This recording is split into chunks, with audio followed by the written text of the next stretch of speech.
자, 두 번째로 이제 중요한 게 이 짱구벌레죠. 짱구벌레. 짱구벌레의 목적은 뭐냐면, 이것은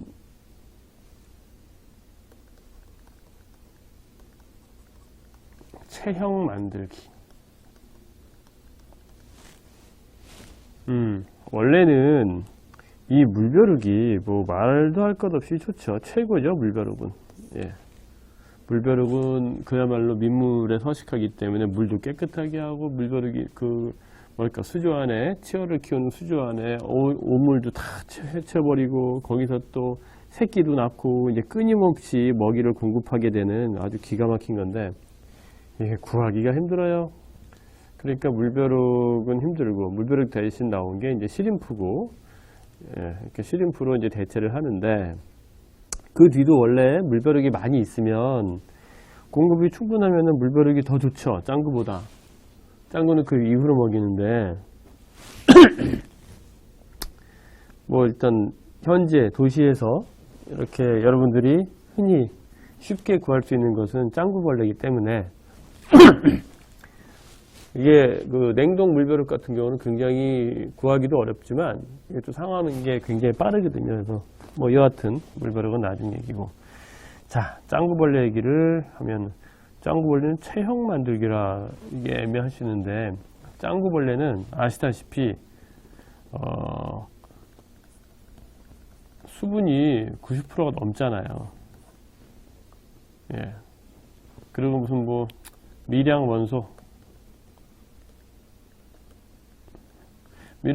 한 약 10%? 10%도 안 되지만, 예. 뭐 이런 거예요. 그러니까 영양분은, 예. 영양은 없다. 영양은 없어요. 근데 왜 만들까? 체형을 만드는 거죠. 그래서 저는 어떻게 말씀을 드리냐면, 짱구벌레는 샐러드, 육식 샐러드, 예? 육식 샐러드. 즉, 배는 부른데 영양이 별로 없는 거예요. 이게 무슨 뜻인지를 알기가 좀 쉽지 않은데, 여하튼, 자, 시림프로 이걸로 배를 크게 만들었어요. 네.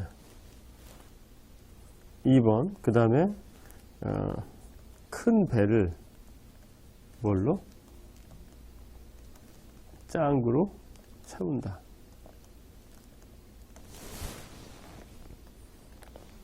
시림프로 배를 채운다. 시림프도 많이 고생했잖아요. 네, 짱구 넘어가면 참 편해집니다. 근데 얘네들이 엄청 먹는단 말이에요. 협회기회를 만든다면 이것도 거의 같아요. 4시간 간격. 4시간 간격으로 계속 먹이죠. 근데 얘네들은 잠은 재웁니다. 그러면 어떻게 되냐?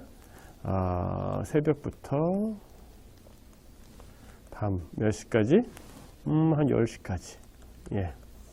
계속 먹이는 거예요. 하루 몇 번? 6에서 8회. 이거 24시간을 나눠 보세요. 그러면 몇 시부터 먹이고 뭐가 나옵니다. 이렇게 되는 거죠. 엄청 많이 먹습니다. 시림프, 짱구벌레를 주신 분은 아시겠지만, 주고 나면 참 물 더러워지죠.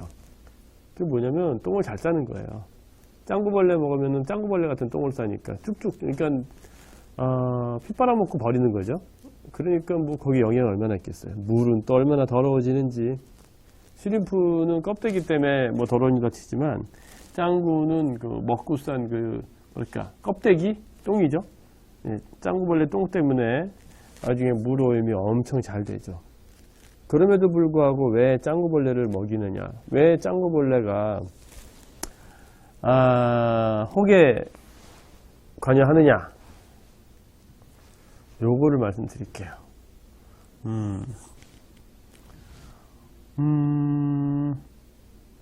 짱구벌레를 그러니까는 이거를 먹일 때가 이제 청자 때부터 먹이거든요. 청자 시기. 청자 시기를 한마디로 말씀드리면 비늘이 생기는 시기. 요걸 청자식이라 그래요. 요 시기에 토대를 마련하지 않으면, 토대를 못 만들면 육류가, 머리 흙이요, 육류가 잘 안 된다. 예를 들어 난주를 번식을 시켰어요. 근데 시림프는 조금밖에 안 먹이고 그 다음에 사료로 넘어가서 갈아서 먹였어요. 그러니까 왜 얘는 혹이 안 나올까? 당연히 안 나오죠.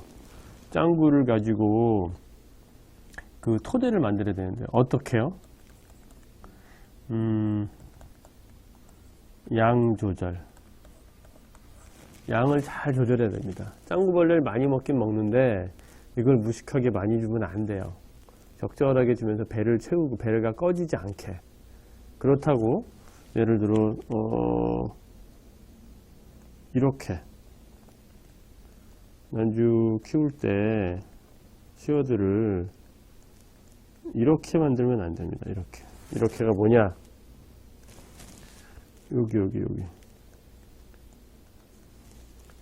여기가 항상 이렇게 돼야 돼요. 이렇게.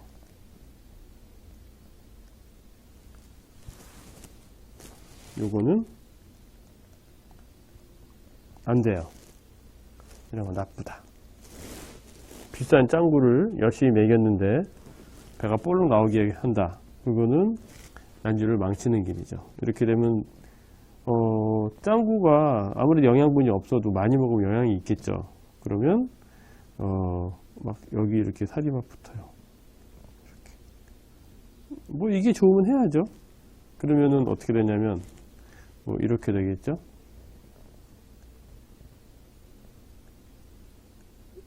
예. 이게 무슨 뜻인지는 아마 아시는 분도 있으실 거예요. 이렇게. 물론 이게 취향이면 하시고,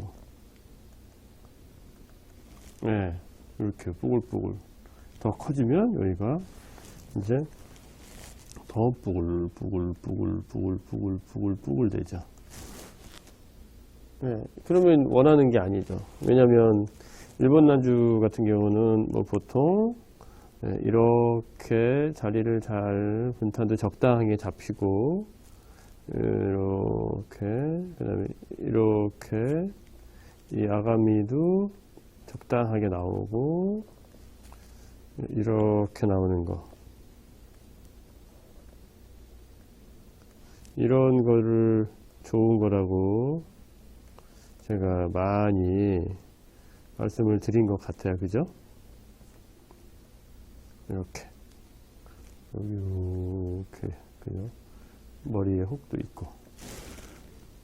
그러니까 많이 먹이면 여기에 이렇게 붙어요. 여기에. 그 양을 조절해 주는 거. 그게 굉장히 중요합니다. 그리고 여기서 엄청 팁. 그래서 물도 깨끗해야 돼요. 깨끗이 관리한다. 좀 복잡하죠? 왜 물이 깨끗해야 되냐면, 한마디로 청수라 해봅시다. 청수 안 돼요. 왜냐면은 청수에 먹이가 있으니까. 그러면 또 먹이 양이 많이 들어가니까 또 이렇게 불룩불룩 되는 거죠. 그러니까 깨끗한 물에서 짱구를 적절히 먹이면서 이 자세를 잡아나가야 돼요. 그러면 멋있게 이제 육류가 생겨요. 머리, 뭐 용두가 되는 놈 용두가 되고 사자가 되면 사자가 되겠죠. 근데 여기서도 또 중요한 거는 내가 먹이로만 되는 것이 아니고 여기서 가장 중요한 거 이건 유전, 부모가 되게 중요하다는 얘기죠. 네. 부모가 이런 형질을 잘 가지고 있으면 걔가 좀 못생겼어도 내가 잘 다듬으면 이렇게 나온다는 얘기죠. 새끼에서. 그러니까 짱구는 체형을 만드는 거예요. 양을 조절을 잘해서. 이게 좀 어렵습니다. 경험을 자꾸 해봐야지 않고 그 양을 어떻게 되는지 그런 것들이 있어요. 그러니까 저도 이거를 할 때 제가 그걸 다 손을 못 대요. 그래서 제가 뭐 다른 일 하러 나갈 때 이제 좀 집사람한테 맡기고 가면 이 친구가 밥은 잘 주는데 많이 줘가지고 그거를 자꾸 좀 놓치는 경우가 있어요, 종종. 그게 요 단계가 제일 재밌는 단계라고 저는 생각이 돼요. 그리고 요 단계가 넘어가면, 그러니까 청자 시기. 자, 이 청자 시기가 그 다음에 뭐예요? 이게 흑자잖아요. 자, 흑자 시기가 되면 토대가 갖춰졌단 말이에요. 이때는 많이 먹입니다. 많이 먹입니다. 그런데 이제 여기서 뭐가 있냐면, 많이 먹이면 물론 이것도 유전이 되게 중요하지만, 많이 먹이면 협회계 같은 경우 체형이 망가진다.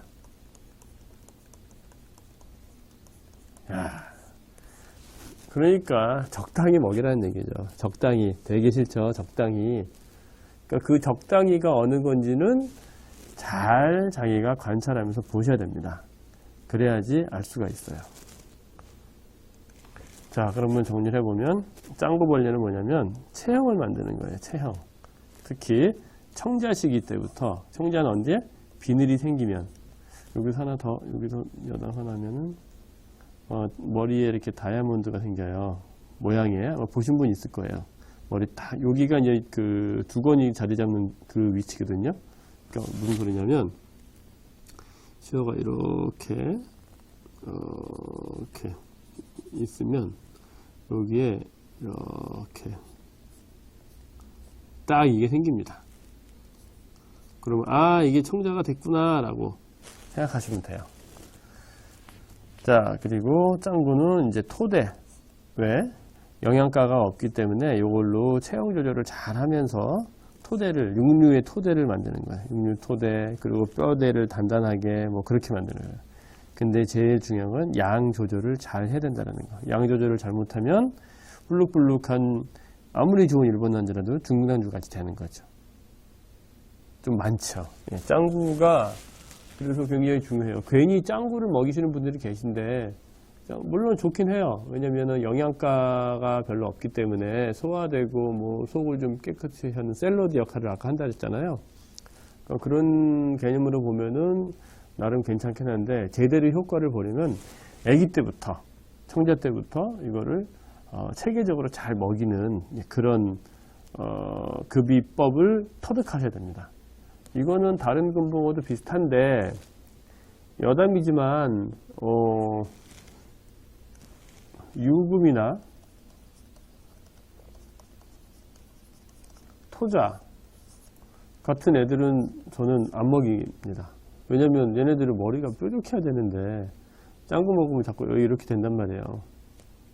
이런 거 보셨을 거예요. 물론 유금이나 토자도 나이 먹으면 이렇게 되는데, 가능하면 당수회 때는 그 뾰족한 머리를 잘 잡아야죠. 이렇게. 그쵸?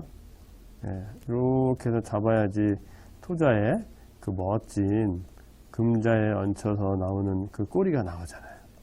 그러니까 이게 토자의 가장 핵심이고 매력인데, 요거를 잘 생각하셔야 돼요. 그러니까 짱구는 어떤 면에서는 머리 혹이 있는 애들 있죠. 이것은 오란다도 같습니다. 오란다 키울 때도 난주랑 같이 머리 혹이 있어요. 머리 혹이 있는 애들은 똑같아요. 그래서 이번에 제가 받은 호랑이 같은 경우는 어미가 측면은 참 이쁜데 위에서 보면은 머리 혹 자체가 없어요. 대머리예요. 그래서 물론 이제 부모 때는 좋은 애들이 있겠지만 잘 살펴서 얘네들을 이제 협회계 같이 먹이 조절을 하면서 과연 머리 혹이 어떻게 잘 발달될지, A급 애들 선별해서 한번 그렇게 만들어 보려고 합니다. 어느 정도까지 이게 될지. 하여튼 뭐 그런 재밌어요. 저는 여러 가지로. 자, 이렇게 짱구에서 이야기를 참 많이 했네요. 이 정도까지 이해하시고. 자, 그러면 짱구는 고기 샐러드다. 고기 샐러드다. 체형 육류 만들기.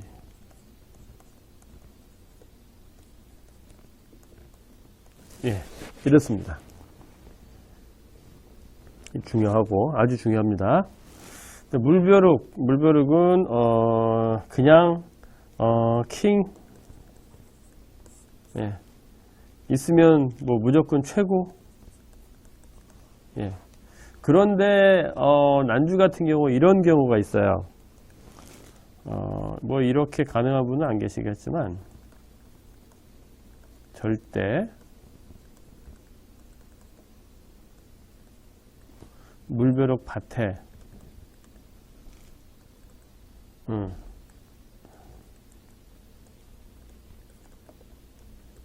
난주를 넣지 않는다. 비단잉어 같은 경우에 성패는 물벼룩을 얼마나 많이 번성시켰냐라고 해요. 비단잉어 워낙 체형이 잡히내고 변화가 없는 화금 계통이니까. 화금같이 생겨서 혹도 안 나오니까. 근데 난주 같은 경우는요, 오란다는 그래도 좀 덜할 것 같긴 한데, 협회계 난주는 굉장히 정제를 해야 되는 건데, 얘네들을 물벼룩 밭에 넣잖아요? 잘 먹는단 말이에요. 그럼 나중에 꺼내보면은 이것은 무엇인가? 뭐 아무리 최고의 일본 난주 같은 거, 협회계를 넣어놔도 중국 난주가 돼버립니다. 계속 먹어야 되니까. 난주